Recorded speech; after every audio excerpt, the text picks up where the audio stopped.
You're now tuned into Peer Advocates, the #1 podcast in the Northwest. Today, we got a special episode. We got one of our brothers from the community here that's going to share some very valuable information with us. Bashir, how you doing, brother? Good, alhamdulillah, thank you. And we got my co-host, DJ, or my bad, Paycheck. Hey, man, stop calling me a DJ. Name, bro? Stop calling me a DJ. I am not a DJ. You were a DJ a couple years ago. Man, that was a minute ago. It's your boy Paycheck, man. You know what's up. We back here. Brother Bashir, assalamu alaikum, man. Wa alaikum salam wa rahmatullahi wa barakatuh. Good to see you, brother. Thank you. Yeah, Bashir, can you tell us who Bashir is, what services you provide to the community? All right, yeah, absolutely. So my name is Bashir Abdulmumin. In regards to service, so I have over 15 years as a drug and alcohol counselor, or they call a SUD clinician. I'm also a state social worker, so I work with young adults in extended foster care. That's young people who have aged out of the regular system and they remain in foster care from 18 to 21.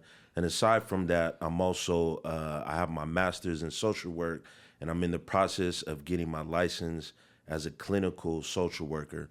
And I also do consulting work, education around mental health, trauma, and just, community issues in general. So that's a little bit about me and my background as far as my professional life. MashaAllah, that's a lot of credentials there. Thank you. Yeah. So what? So obviously you're from Seattle. Yeah. What part did you grow up in? And yeah. So, and thank you for asking. So I grew up in Rainier Valley, South Seattle. Pretty much like my whole life. My family, we lived on South Beacon.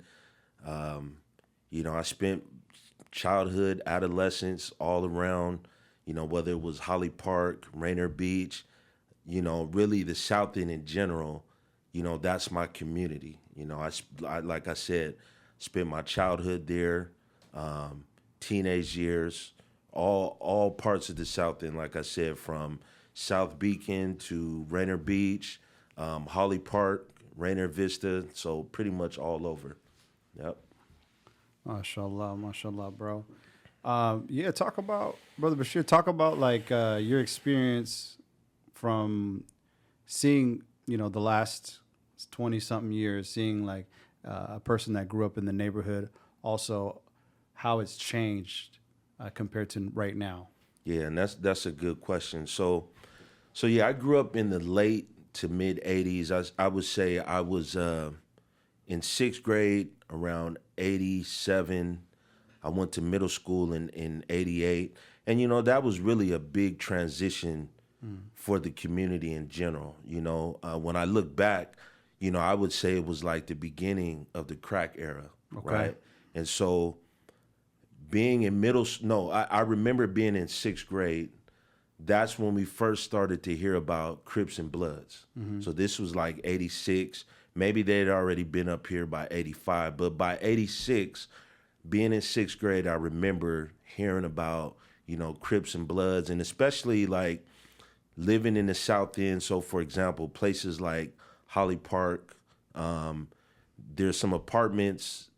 I think today they're called the Martin Luther King Jr. apartments, but back then they were called the Kenyans. Mm-hmm. And so you had a lot of families that moved from whether it was the South, and then there was a lot of families that moved from Los Angeles. I see. And so from there, you had a lot of the older Crips that moved to Seattle. They also moved to Rainier Vista.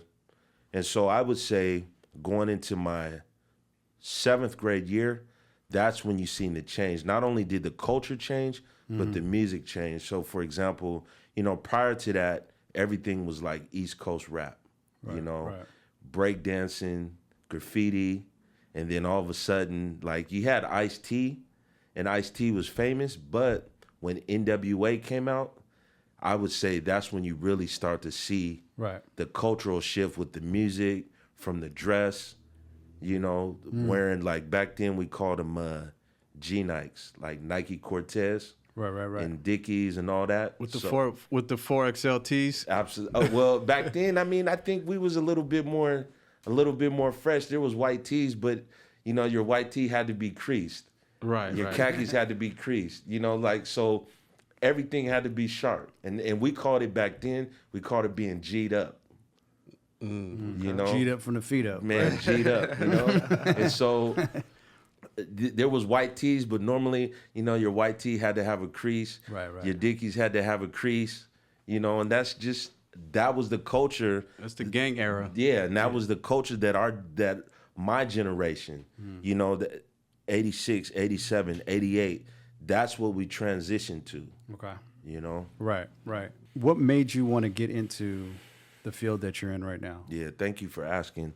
So, you know, like I said, growing up in that era, I would say this, you know, I wasn't a bad kid, but I also think I was a product of my environment. Okay. You know, so whatever the trend was, you know, I feel like I got involved in the trends, right?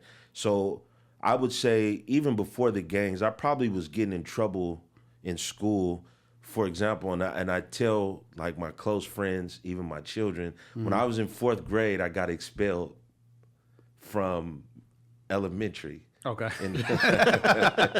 Right? So What like, was you doing? man, That's just crazy. That's crazy.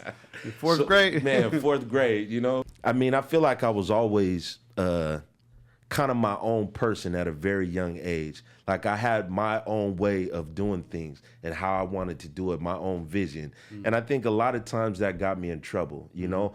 But in my heart, I was still a kid, you know? Right. But I think a lot of times, you know, when you're an independent thinker Right. and you're young, sometimes people can look at you a certain way. And I think hearing the narratives about myself from adults kind of made me feel like I was a bad kid. And so as, you know, I would say 16, that's when I became a Muslim.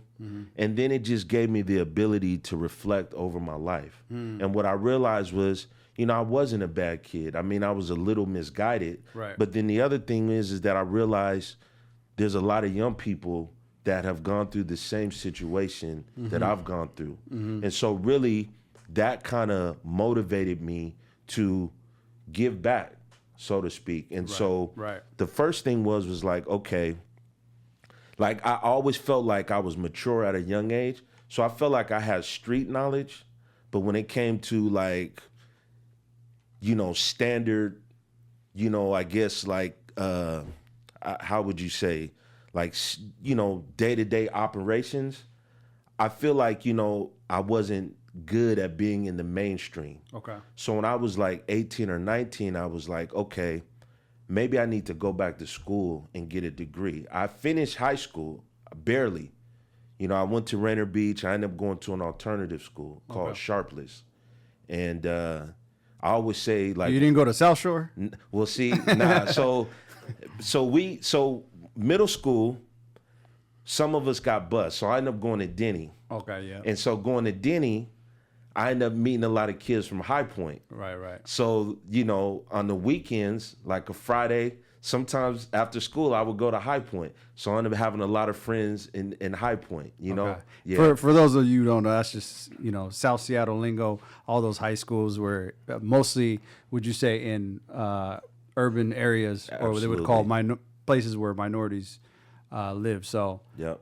for those people that are lost, basically, we're just naming off schools. But Yeah. Bashir, go ahead. Yeah. what is mental health and how important is it in our communities? Yeah, I mean, and that's a good question. And, you know, we can go in detail about that. But essentially, mental health is really our day-to-day functioning, you know, our mental well-being, so to speak. Like, how are we managing our stress? How are we managing our relationships? I mean, mental health is not just about the mental. Mental health impacts everything about our existence, right? So how we show up to our job, you know, how we communicate, how we see ourselves. That's an important thing. And, you know, you asked the question,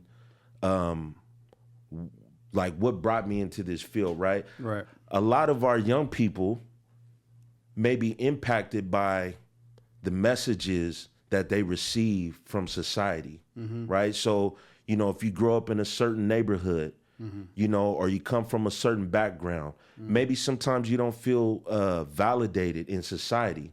So as human beings, we look for meaning. And if we don't find meaning in the mainstream society, we'll create meaning for ourselves. Okay. Yeah. This episode is sponsored by Reeboks. Reeboks is a fast, convenient, contactless return service. Everyone loves shopping online, and you must also be familiar with how awful returns can be. Shoppers will just settle for the clothes that don't fit and just put them in the closet, never to see the light of day. Reeboks takes the hassle out of returns. They handle all things from label printing to packaging the item for you and even drop the return off at whatever carrier the label says. If it doesn't work, they Reeboks it. First returns is always free, no risk. Check them out. Let us know what you think. Shout out to Reeboks. You can visit their website using the link listed above, and also check them out on Instagram using the link on the screen. Show them support. Make sure you give them a follow and show some love. Say that again one more time. Yeah, so we will create meaning for ourselves. Okay. That's just the human condition. And sometimes the how we define ourselves, given how we see ourselves, it could be negative or it can be positive. And has any of that have to do with most of the environment, or how basically how you grow up in America in general, like how the public sees minorities? You know, and again, I mean, I think that's a good question. And I would say, and this is just my opinion, I don't think it's just one thing, right? Yeah. I mean, we're dealing with, like you said, whether it's our you know, our families, our cultural traditions. I mean, everything, the environment. For example, you know, one thing I learned growing up is for example, when I started going to school in West Seattle and going to High Point on the weekends, I was really shocked to see, like, wow, they're doing the same things that we're doing in the South End, but this is West Seattle. Now, their slang was a slightly different, Right. but at the same time, I mean, we were doing the same things. We were just in a different location, right? But then as I started to move around in different parts of Seattle, especially like going to school, I started to see, like, wow, you know, I mean, different communities function differently. So I think this all impacts how we function, and it all impacts mental health. You know, mental health is not just this one stagnant thing. It's a constant. Okay. Yeah. And I mean, you spent quite some time being a counselor, Yeah. right?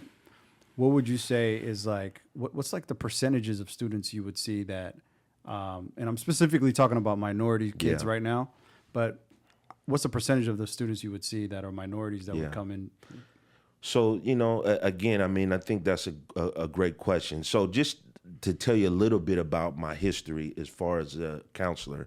So 2008, I finished my bachelor's in maybe like 98, 99. You know, I went back to school as an adult. Right. I was married. My children were young. You know, I mean, it's been a long journey. I started at 19, but I probably didn't finish until like 23. And then I didn't finish my master's until 2020. Like, so right at the beginning of the pandemic. Wow. But after I got my bachelor's in 2008, I went and got my certificate to be a drug and alcohol counselor. Today they call it a substance use disorder clinician or a SUD clinician. And for me, that was like my basic introduction into clinical work, right? Now, to answer your question, so when I first started, I started out in a treatment center, a all boys teenage inpatient treatment center. So there I had young people from all over. Now, this is one thing that I saw, for example.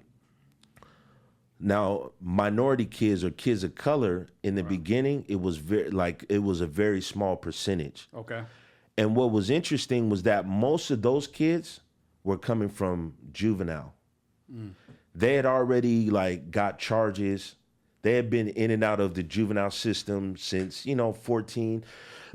And so now they're 17, and the court is giving them the option of going to treatment. Now, mind you, maybe this kid has all kind of like, whether it's traumatic issues, and he's been in and out of juvenile. So right before he turns 18, maybe a year before he's 18, they allow him to go to treatment.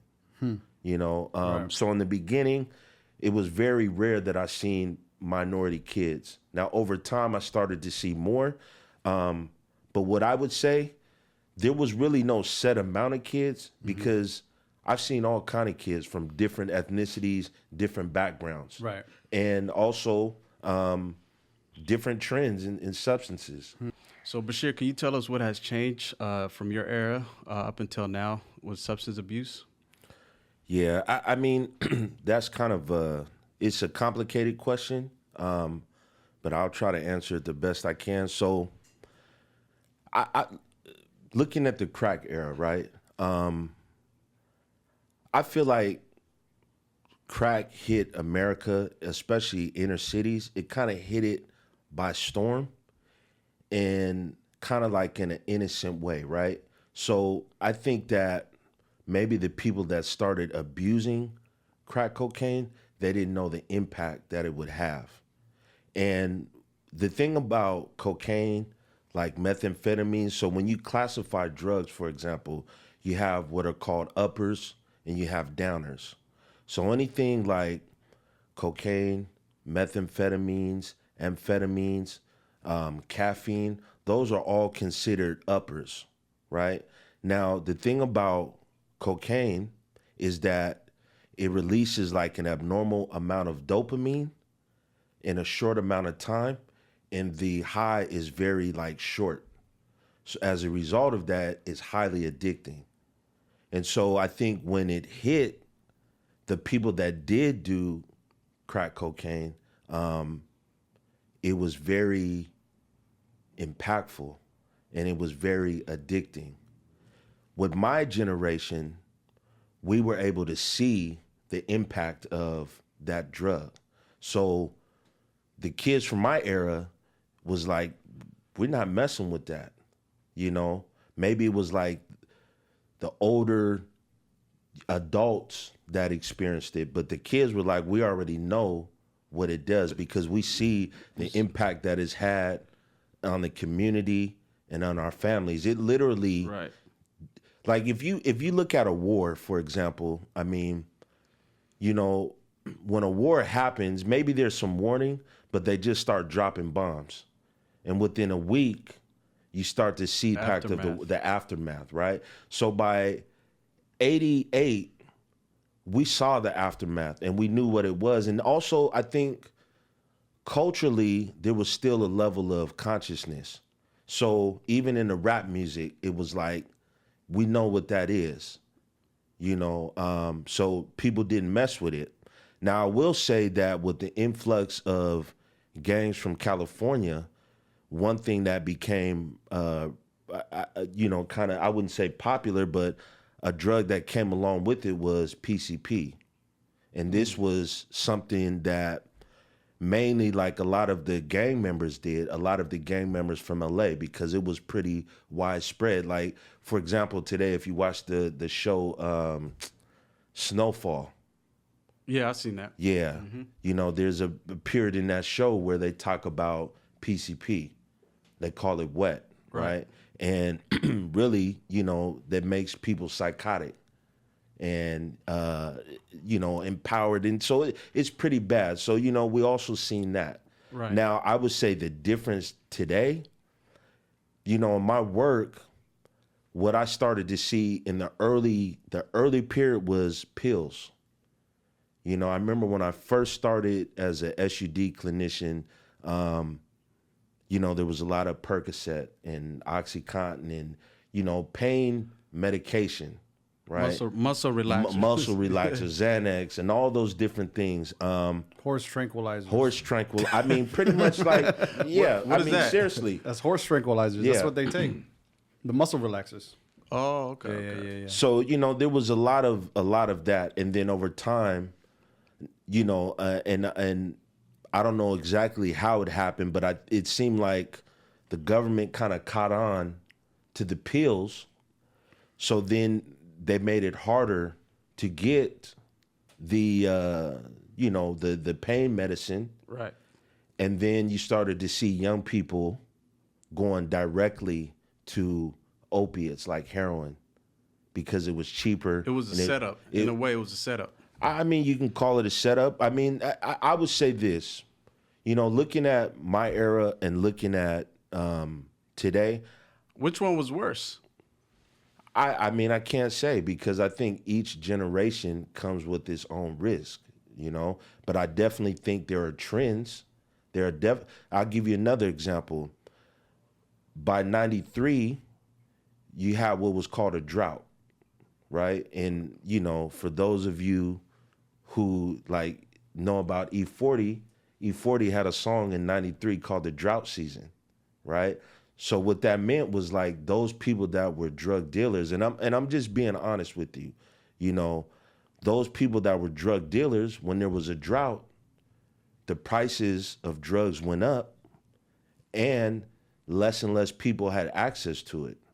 So what you saw was the crime rate go up, but then also what you started to see in Seattle, you started to see drug-free zones where, they also implemented, minimum mandatory sentencing for crack. You also, then you started to see the beginning of gentrification because when they implemented those drug laws, they also started putting out more police. And then that's when you started to see places like today, what they call New Holly, you started to see them moving people out and then being demolished and rebuilt. Right. It's happening all over South Seattle, Exactly. Tukwila, Exactly. It's happening all over the United States. All over the United States, right? All over the States. So really, I don't know officially, I don't have the research, I don't have the data, but I definitely think there are trends within the culture with drugs and how it impacts society, how it impacts property. Because definitely at the end of the crack era was gentrification. I mean, really, it's like crack opened the door for gentrification. They go hand in hand. It's almost like it goes hand in hand. So what do we do? What do you mean, what do we do? Who knows who's behind it? I mean, I'm not really getting into conspiracy theories, but let me say this. 13th Amendment, maybe. I would say this. We have to educate ourselves. Right. We have to educate ourselves as a community in general. We have to educate ourselves. We have to learn about policy. Right. How does government policy, how does that impact our day-to-day life? Right. How do we change a policy, right? I mean, that's on a governmental level, but I'm saying in our own personal lives, how do we educate ourselves? How do we heal from our experiences and our traumatic experience? How do we optimize our life so that we can function to our utmost potential? And I think that's where we start, because we may not be able to change the world, but we can start by changing ourselves, And I think that's where we start, changing ourselves. Okay. Speaking of the self, I don't know if you want to get into this right now, but earlier when I was speaking to you, you were talking about psychology. Yeah. And you kind of blew my brains with what the actual term of psychology is. Yeah. If you want to kind of elaborate, just to kind of explain to me, because we talked a little bit about mental health, what is psychology? Yeah. Where does that come from? Yeah. So, and I think, at some point we can go into more detail about mental health, to be more specific, but in general, so the word psychology is made up of two words, right? Okay. So the first word, psyche, the etymology, the origin of the word, again, it may be Greek or Latin. I don't have my notes in front of me, but the etymology literally means soul, spirit, or animated spirit. So when we talk about the psyche from the etymology of the word, it literally means soul, right? And logi, which is also a Greek word, means study or study of. So when you put it together, psychology originally in its purest form would be the study of the soul. Wow. Right? But, you know, from what I read in the 1600s, as European powers, became more, strengthened, and psychology took on more of a scientific approach, or a scientific method, right? Mm-hmm. So things that we can measure, things that we can quantify, things that we can turn into data. Mm-hmm. So because when you talk about the soul, mm-hmm. From a Western scientific perspective, there's no way to quantify that, right? So really today, speaking about the spirit is really kind of taboo.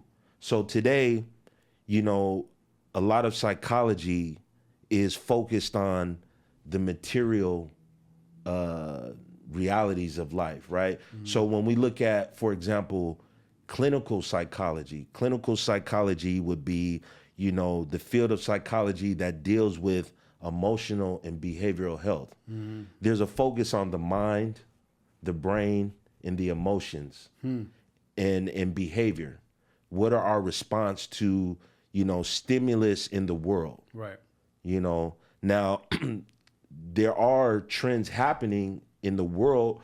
For example, there's a lot of research being done right now on Islamic psychology, right? Which, some of the scholars of that field, they call it ilm al-nafs, or the science of the soul, or the study of the self, right? And there's a whole, model of the human being and human functioning according to Islamic, it's I guess from the Quran and prophetic hadith, there's a whole science around that, which is centered on the heart, not the physical heart, but the spiritual heart, right?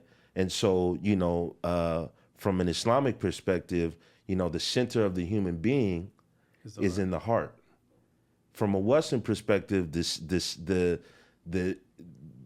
center of the human being is the brain and the mind and the logic, right? Right. Now, technically, as Muslims, we don't necessarily negate this, but the focus is on the heart and its connection to Allah and healing the self, because essentially there are some scholars, for example, like al-Balkhi, who's a classical scholar, who says that, physical health impacts spiritual health and vice versa. So, can you elaborate a little bit on that? So, for example, like you asked about al-Balkhi, and he said that since man's constriction is from both his soul and his body, therefore human existence cannot be healthy without the interweaving or entangling of the soul and the body. And he says if the body gets sick, the nafs loses much of its cognitive and comprehensive ability and fails to enjoy the desirous aspects of life, and vice versa, So, yeah. So you impact the soul, your body gets sick. You impact your body, the soul gets sick. Yeah. So they're kind of they're intertwined together. They're intertwined together, right? Wow. And I'm just using that as an example, right? Because, for example, when we look at certain aspects of Western psychology, is heavily focused on the brain, the body, behaviors, emotions, and all these are valid. But what I'm saying is that we know that there's much more to the human being than just those physical aspects. Yeah. So there's a stigma in our community, and we talked about this earlier, that whenever someone's going through a mental health breakdown or has mental health issues, that automatically is to jinn, you know what I mean? And so most parents, they would, bring the sheikhs in and, recite Quran on the person. How can we change that? How can we step away from that? I mean, that's a great thing, and I think that should be the number one solution. But if the issue isn't resolved, how can we step away from that and look for other ways to get help in our community? And I think, this is a great point, right? I mean, definitely, we want to respect the tradition, and we want to respect, the cultural and appropriate ways to address, the conditions in our community, right? And I think this is a ongoing conversation. But in regards to, what you said, I mean, if we've gone through those processes of, reading the Quran over a particular person, and maybe we don't see any results, right?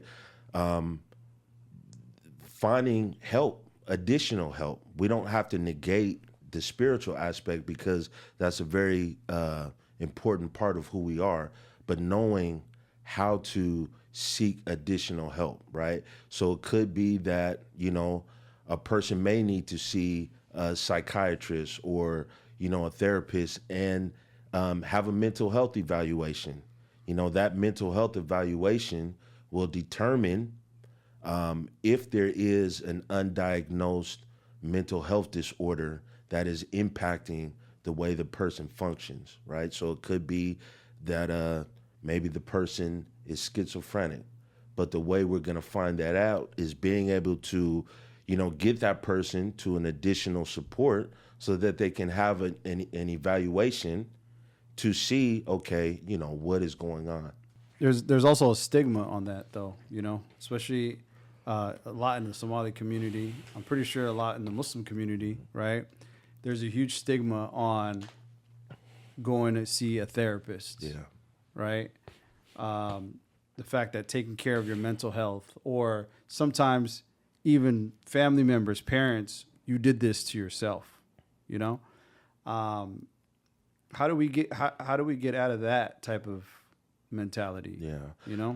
I'll say several things. I think, when somebody is going through a difficult life transition, especially, when it's a family member or a close relative or a loved one, I mean, there's a number of emotions that we may feel watching that person go through these difficult circumstances, right? I can imagine as a parent, right, seeing your child or your loved one, your spouse, whoever it is, go through unexpected changes, because, when we go through crisis, very rarely does it happen like a textbook. Right. They happen in real time, and they happen when we least expect it, right? And so when we're in that crisis mode, how do we respond? And sometimes that could be very difficult.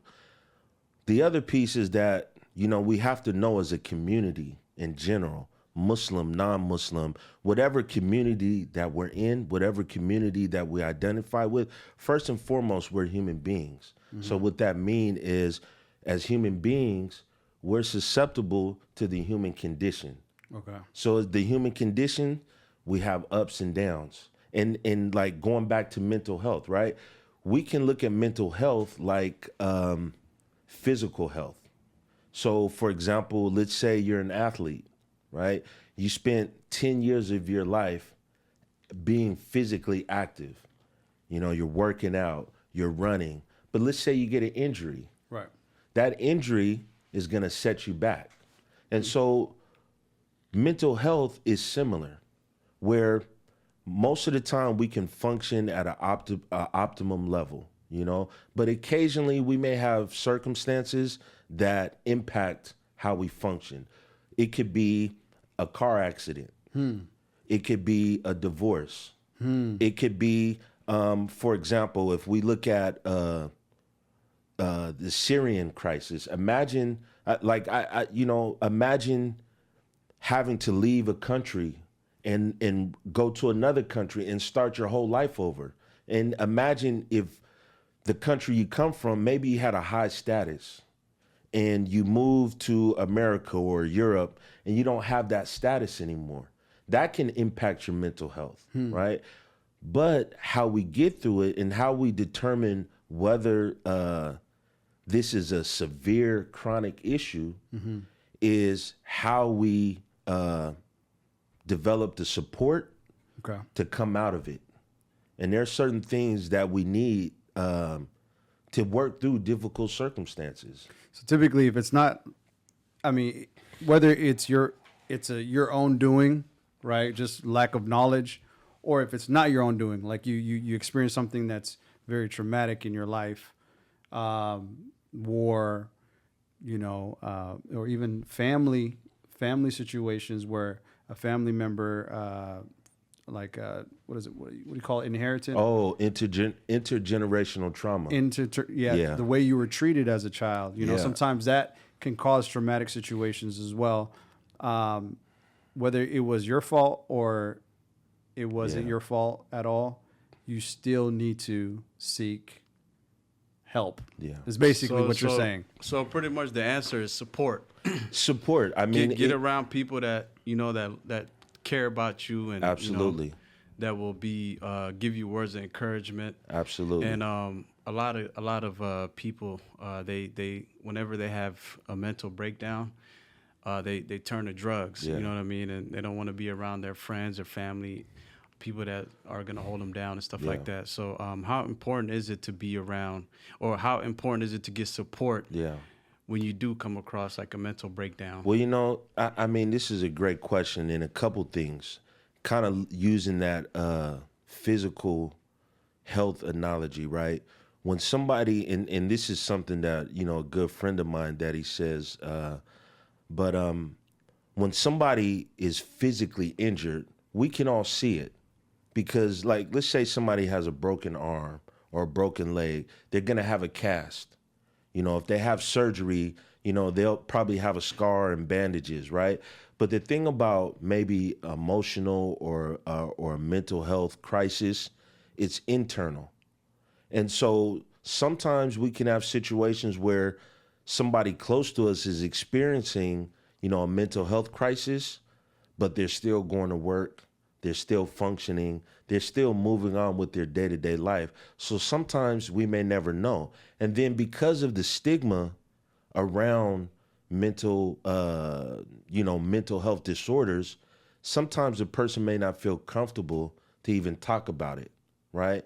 So as a community, I think one is that we have to develop genuine relationships with one another. So we know that it's pretty common as Muslims, when we see each other, we give salams. Oh, how's your family? You know, but we don't know in detail what's going on, right? And we also want to be able to respect people's privacy. So I think if we can begin to create a space of genuine love and concern, then maybe we can start to notice, oh, you know, I haven't seen Fatima in a week. You know, normally we see her at the shop or maybe she's at the cafe, but we haven't seen her in a week. And we know that maybe she just went through this difficult experience. Instead of like maybe kind of like talking about her, maybe we should go check in and just see how she's doing. You know, and hey, you know, we haven't seen you in a while. Just wanted to, you know, see how you're doing. It typically usually happens like if somebody family member dies or you know, there's ways traditionally how we could support each other when death is occurring. Yeah. Or even when a woman has a baby. You know, there's traditional ways, you know what the Somali community, what they do, sometimes they give off the family to, you know, let the mother relax for, you know, a certain amount of time. And we have ways to be able to deal with things like that because there's a lot of post-traumatic stress, especially when having a child. But in between birth and death, absolutely, we don't deal with. There's no ways that we. It's like an empty vessel. Yeah, you know what I mean. And you know, I mean, I think that's a great point. You know, and again, going back to the human condition. I mean, this is human beings in general, and you know, it's interesting. A lot of times when I'm reading about, you know, therapy or therapeutic approaches, a lot of times what I see is strengths that we already have within ourselves, right, and within our communities. And a lot of times people will name these theories. So to give you an example, you know, we're talking about how we function as a community and how we function can support one another.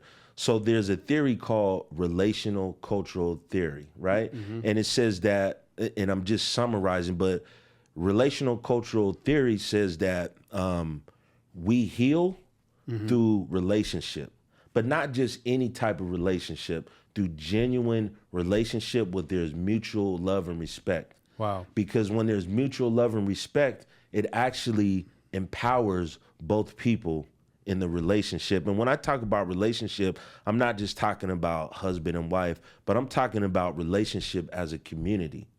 Another aspect of it is that it propels people to want to engage more in that relationship, right? So when you get a good feeling, like, you know, when you have a friend, I remember being a kid when I would go through struggles and I would go out on the block and I would see my friends were going through the same thing I was going through.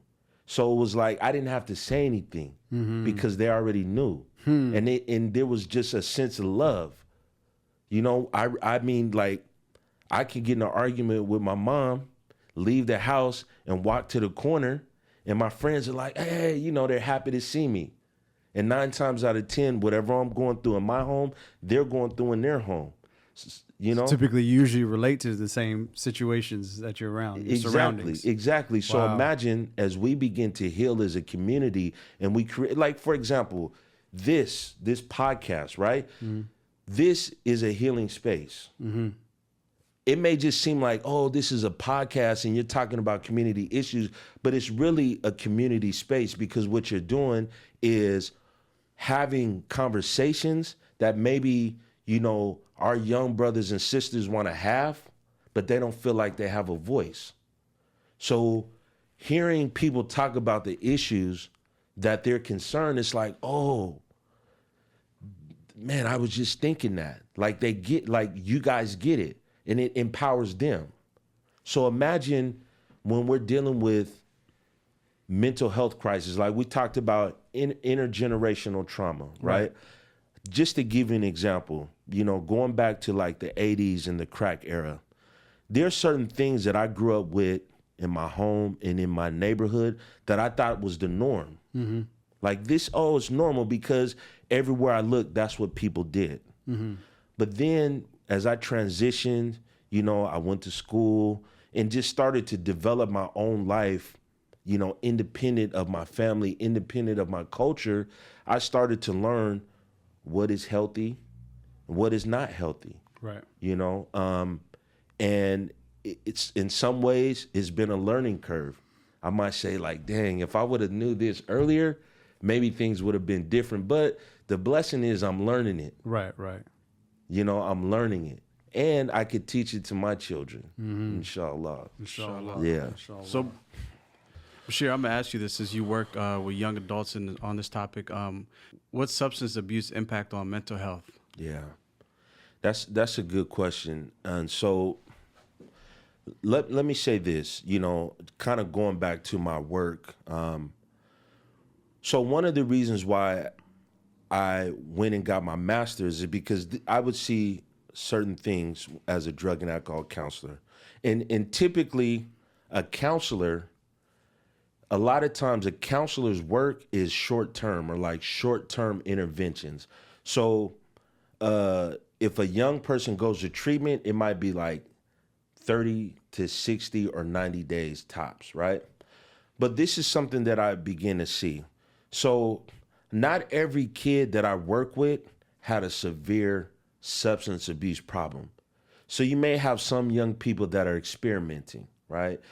You know, maybe they're an athlete or, you know, they're doing well in school, but maybe this time they went out, they got drunk, or they smoked weed, they had a reaction, they got in trouble. It doesn't necessarily mean that they have a problem, right? But then I've had kids where maybe they come from difficult life circumstances. And one of the things that I learned just working in this field is the way the brain works is that the brain in and of itself, or human beings, we don't like traumatic situations. We don't like difficulty. So the way our brain works is that when we're faced with a difficult situation, we're already thinking of ways to get out of it. Like, it's kind of an odd example, but I think about like getting chased by a dog, right? So, you know, if any of you remember when you're a kid and you're riding your bike through the neighborhood and then all of a sudden a dog pops up out of nowhere, do you have to think about how you're going to get out of that situation? You just run. You just run, right? Right. And what happens to your body? Goes into shock. It goes into shock. And when you go into shock, what does your body release? Adrenaline, right? Yep. Adrenaline. So imagine if you're a kid and maybe you live in a dangerous neighborhood, right? Maybe you live in a home where you don't feel safe. Your brain, your body is going to go into survival mode. Now imagine being in survival mode every day, right? So imagine, how do you feel when you just got chased by a dog? Now you're safe. How does your body feel? Traumatized. It feels traumatized, but how do you feel like now you're safe? How do you feel? You're saying, So I know when I would get chased by a dog and I'm safe, I you feel calm. Yeah, you feel calm. You calm. Yeah, You you calm calm. down. Yeah. So imagine if you're always in a state of survival at a young age. Your body, your brain, your mind, your spirit is going to look for something to ease that pain or to ease that survival mode. And so in the case of substance use, you know, if a young person has easy access to marijuana, they're going to smoke marijuana. And it'll probably give them that calm that they was looking for, right? But this is the problem. This is the other thing I learned, and this is something that, you know, I equate to my own life as a teenager, is that, you know, when we're 12, 13, 14, 15, you know, that stage of adolescence, you know, this is a significant period of change in our life. You know, emotionally we're changing, mentally we're changing. Now, technically, the research says that the human brain is not fully developed until 25. And the part of the brain that's responsible, they call it executive functioning. Executive functioning is like planning, you know, step one, step two, you know, that executive functioning is the front part of your brain called the prefrontal cortex, right? And that's like this top part of your brain. So the last part of your brain to develop is this top part. Everything else, the back of your brain and the mid part of your brain is all responsible for memory, emotions, movement. So imagine if you're in a difficult circumstance, that part of your brain is already kind of like out of whack, right? It's because it has to adapt to survival mode. So what it knows is survival. Anxiety, basically. Anxiety. So going back to like the 80s, right? 86, I was in elementary, 6th grade. 87, 88, I'm in middle school. Now, 84, 85, I'm a kid. I'm riding my bike. I could ride, like me and my friends, we would ride our bike from, you know, Beacon Hill, Rainier Beach, all the way to Pitcher Beach. We would go swimming. Then we would go to Seward Park. And then we would ride all through the South End. Like we would leave 12 in the afternoon and come home at like 7, 8 o'clock in the evening, just from riding our bikes all day, right? But when I got in 7th grade, guess what? We couldn't ride our bikes all over the South End because it was too dangerous because of the gang situation. And so that puts you in a survival mode. So, you know, I was able to move how I wanted to move to all of a sudden it's like, okay, let's take the back streets. Let's walk through the alley because we know that any time anybody could pull out and just start, you know, shooting. Or you know that depending on where you at, you're going to have to fight. And so I remember going from, that was kind of like confusing because I'm a kid, right? So I have to adapt to that circumstance. So by 8th grade, by freshman year, man, I'm like, either I got a strap or I got a knife. And my attitude is like, whatever's going to happen, it's going to happen. Like whatever's going to go down, it's going to go down. And the motto was like, you don't ever want to get caught slipping. Like you never want to get caught slipping, right? So what I'm saying is that as young people, when we go through difficult circumstances, our brain and our body, our mind, everything adapts. And then when we get substances, it further inhibits our development. So now, I'm 13, I'm smoking weed. It might make me laugh, it might make me feel comfortable, but I'm not experiencing my emotions. And because I'm using alcohol or marijuana to kind of numb my feelings from the difficult circumstances, I never learned how to develop my emotions and use my emotions, right? And just, and just to, be 100 with you, like I went through that as a youngster, and it's like,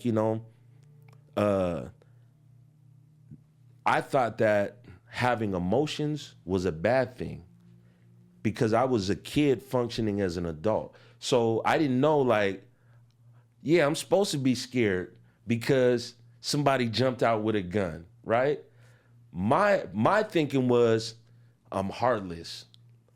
I'm not supposed to feel any emotion. But it's contradicting myself. It's like, no, you're supposed, first of all, you shouldn't even be in this circumstance. And yes, you should feel this way because that's a normal response. But when you're smoking weed and you're drinking, what happens is it prevents you from experiencing your emotions as they are. So, some research even says that the age that you start smoking weed and drinking and doing other drugs, that's where your age development stops. So you could be 25, 30, and you stop using, guess what? You're going to have to learn how to use that part of yourself that was inhibited for so long. Damn. So Wow. what happens, you get in a relationship, right? And maybe your wife or your significant other's like, you don't really talk to me. You don't express your feelings, or your mom is saying, all you do is go in your room and listen to music. When I call you, you don't listen. And in your mind, you're like, oh man, she's tripping, But the problem is like, you haven't really practiced that part of yourself, and you have to learn how to communicate. And let me say this, we can change, we can learn. So just because somebody has been using for a long time, over time they can stop, and you can change your condition. So just because you started out a certain way doesn't mean you're going to end that way, right? So that's another thing. So, I mean, that's kind of a long answer, but I mean, yeah. Well needed though. That's That was crazy though. that, Yeah. Development stops once you start using. And then once you stop, you gotta it's like breaking a leg and then Reset. going through rehab, and then now you gotta learn how to walk all over again. Yep. And let's say you never used drugs, right? But let's say that you grew up in a war. Man, it's the same thing. Because, I don't have this chart with me, but there's a chart that shows like brain development at every stage and every age and what's needed, right? So one thing we need when we're young is like we need to be loved. We need to be held, we need to feel safe. So if we don't feel safe and we don't feel love, I mean, and this is taking drugs out the picture. We're going to find a way to be loved, and we're going to find a way to be validated, whether it's positive or negative, because that's a human need. And then sometimes when you don't grow up in, I don't even want to say normal, because all of us as human beings, regardless of your race, ethnicity, all of us are striving to be better human beings. All of us, right? And some of us, we're dealing with the cards we've been dealt with. Some of us have to deal with the circumstances. And unfortunately, some people's situation is worse than others. Some are better than others. But my point is that, wanting to be validated, wanting to feel like you mean something. If you don't get it from your family, you're going to get it from somewhere. the streets, Period. Absolutely. or anything. People get it from other addictions, Yep. social media addictions, Absolutely. Pornography. Yep. People go into different and not realizing that something's not normal. Exactly. You normalize it Exactly. because it makes you feel like you're validated. Exactly. You know? So I'm gonna ask you, Bashir. Let's say I'm a young guy in my early 20s. I'm abusing substance. It's kind of hard to stay away from it because of the area I grew up in, or social media and all this stuff that's promoting and pushing it on us. How do we heal? How do we get out of that mindset and just heal? Yeah, and and again, that's a good question. Now, it's a complicated question, right? Because I don't necessarily, and again, this is my opinion, there's not necessarily one way to heal, right? But one thing I can say is that change in general is a process. And I think when we want to change and we start the change process, we have to know that it's a process because, I think we live in a society where everything is instant, right? And then even we can visualize the person that we want to be, the person that we want to become, but but there's steps, and it takes work. I think first, finding meaning, finding purpose for yourself, really coming to terms with who you are, like what you want, because we all know that no matter what somebody tells us, if we're not ready to do something, no amount of yelling, no amount of screaming, that's necessarily not going to make a person change. Yeah, it's not going to change. You have to wake up one day and decide that for yourself. Exactly. And that comes from the person. And when somebody's wanting to change, a lot of times the change is sustainable because it's coming from them. It's not because like, oh, my girl left me, or I got, I went to jail. I mean, those things might be motivators, but, let's say that you do your jail time, you get off probation, now nobody's looking over your shoulder. You don't got to check in with anybody. So what are you going to do? So it's like you have to be able to put the things in place for yourself that's going to prevent you, and that's internal, that's internal, but I would say first starts with change. Yeah. And that having that deep reflection, like, dang, really putting your life in perspective. Like, what do I want for myself? Like, for example, when I was a kid, I would hang out downtown in downtown Seattle, Sometimes I would stay out all night, like, hustling. And I remember as a kid, I would look up in the sky and I would say, I know I'm not supposed to be out here, but I don't know what else I'm supposed to do. But I always question myself like, man, who am I? Like sometimes, Nipsey Hussle, he has a song with Kendrick Lamar. And I never listened to Nipsey Hussle like when he first came out, but this song in particular, he said something like,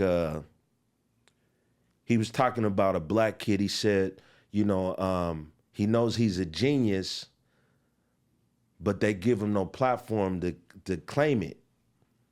That's off the latest album before he passed. Yeah. Yep. And he says, so he get faded. And what I'm saying is that resonate with me because I remember as a kid, as a teenager, wanting to change my condition. I didn't know how. And I felt trapped. Like I knew my life was much more than what I was doing, but I just didn't know how. So it's like sometimes when you don't feel like there's an opening for you, you can kind of go back into the same behavior because it's like, well, I want to change. I don't know how to change, and you're still in that same environment. And sometimes you can give up on yourself and kind of double down on that behavior, But also, like, I think one of the things, just to speak on that, is having to be able to speak to family, parents, not understanding mental breakdowns or what you're going through, you notice how family support, like, if you can come to your father or your mother and speak to, they have maybe they have the experience to be able to tell you, hey, you can do this. Here's a way out. If you have these type of issues. Let me help you out, or let's go see a therapist. Yeah. Those families that are fortunate to be able to do that, you see how those kids are being, Yeah. you see how the kids turn out, right? But I feel like, you know, we don't have that type of mental support from home, and it starts from the home. Yeah. Bashir, I want to ask you, is there any type of like medication out there that can reverse drug addiction? Yeah. I mean, that I don't know specifically, but I know, for example, people that struggle with heroin addiction. Like Percocets, fentanyl. Yeah, so Percocets, fentanyl, those are like, they're opiates, but they're synthetic opiates, right? I mean, they're more like they come from the opiate, family, but it's in a synthetic drug form, right? So it's not real. Yeah, I mean it's real. It's real, but it's processed or whatever, right? Right. But it has the same impact as heroin. I mean, the same symptoms, the same withdrawal. It's an opiate, and it's going to affect the body like an opiate. So there are, for example, for young people, I think under 18, there's Suboxone, and that is a inhibitor that helps recovery from opiates. And then there's also methadone. And normally the way it works is that, an individual would have to go to a facility, whether it's a clinic, substance abuse treatment center, and you get an assessment. But you also have to participate in the program. And so normally if they're prescribing methadone, you will be prescribed by a doctor, but it's not necessarily the end all be all. I don't know technically how Suboxone and methadone works. But it does, I think it prevents like withdrawal, and I think it helps with craving. But you also have to, they're not just going to give you the prescription and be like, hey, come back tomorrow. They're probably going to have you participate in groups. You're going to have to do some type of like regimen and work along with the medication. So they may have you do classes on understanding how the substance has impacted your life. And again, this kind of brings up another issue, right? Because one thing that I've seen is that young people who have been using for long periods of time, the things that they go through when they were using, that they're not fully aware of. Now when they're sober, now they got to deal with whatever it was that caused them to use or whatever they went through when they were using. Right. Yeah, So whatever trauma or issue you had before using, you still got to deal with the consequences after you're sober. Yep. And it's not. So whatever you're running from, it ain't going nowhere. Yep. It's still going to be there. And so that's an additional support a person is going to need. Because sometimes when somebody's under the influence, they may not.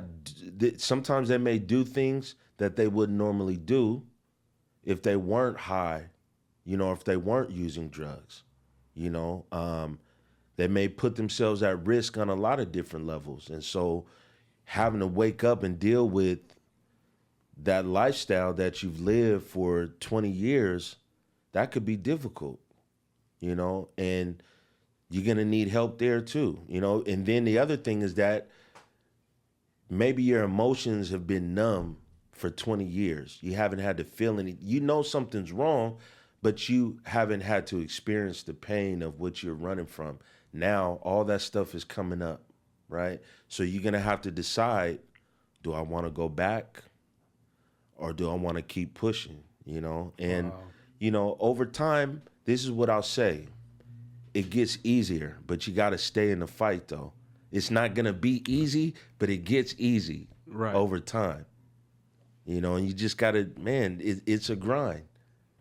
So before we get out of here, Bashir, where can the community reach you at, to provide some of your services? Yeah, so I have a consulting business called A New Pathway, and you can find me on Facebook. And just to give you a little bit of background on how I came up with the name, right? So I believe that human beings can change, but we have to know how we change in the process of change.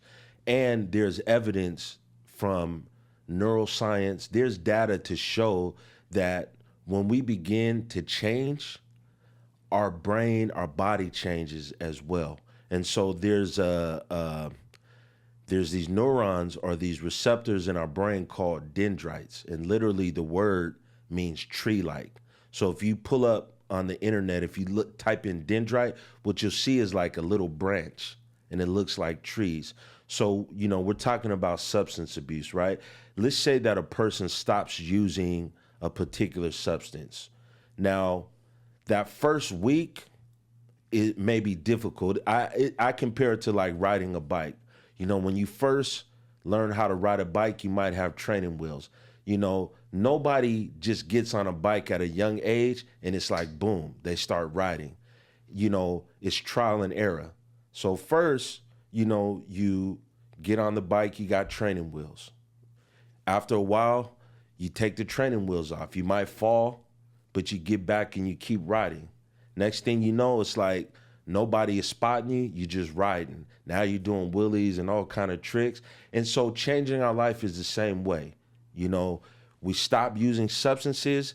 That first month, that first 2 weeks, that first year may be difficult because we're living a life without substances. So like our emotions, everything is in our face, right? But the more we learn how to cope and develop coping skills, guess what? It gets easier. And what happens, these dendrites in our brain, they make connections. And they start to make small branches, and then they make more and more branches over time. It's kind of like muscle memory. Like if somebody, played basketball, the first thing you learn how to do is dribble. You're bouncing, and then all of a sudden it becomes second nature. And so that I named my business A New Pathway, because literally we're creating a new pathway in our life physically, but we're also creating a new pathway in ourselves. And so it's called A New Pathway LLC. And so you can find me on Facebook, and I do a lot of education around mental health, and specifically, targeting the Muslim community, but not just the Muslim community, but the Muslim community that's underrepresented, right? So for example, we might have these conversations in the bigger masajids, and they're bringing in national speakers, right? But if you don't live in Bellevue, if you don't live in Redmond, and you're not going to the greater big masjid, you're not getting this information. So my job and my purpose is really to give this information to the people, to the Muslims that are in the inner city, that are raising their children, that their children are going through struggles, or, the young Muslim men and women that are in the struggle, and really creating the space to talk about these issues. So, you can find me on Facebook. I just want to say thank you, brother, man, coming on here, man, sharing all this information, brother. Yeah, This I appreciate it. Something that is very well needed in our community, and anybody's looking for any type of services around mental health, this is the brother here. You can reach him at Facebook, New Pathway. A New Pathway. We'll have all the links too. New Pathway. Yeah, we'll drop the link in the on the video. Much appreciated, brother. Thank you. I think this type of topic is something that's normally not discussed. So we appreciate you for coming on. Thank you for having me. I've learned a lot. Oh yeah, you know what I mean. Any last words? Any message you want to give out there to the younger generation, viewers? Guys and girls that's coming up in high school right now, probably just got out.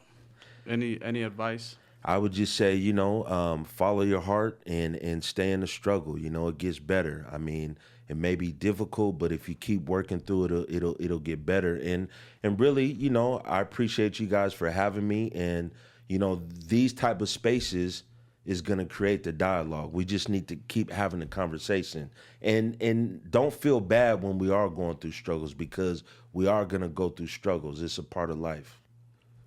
Absolutely. MashaAllah.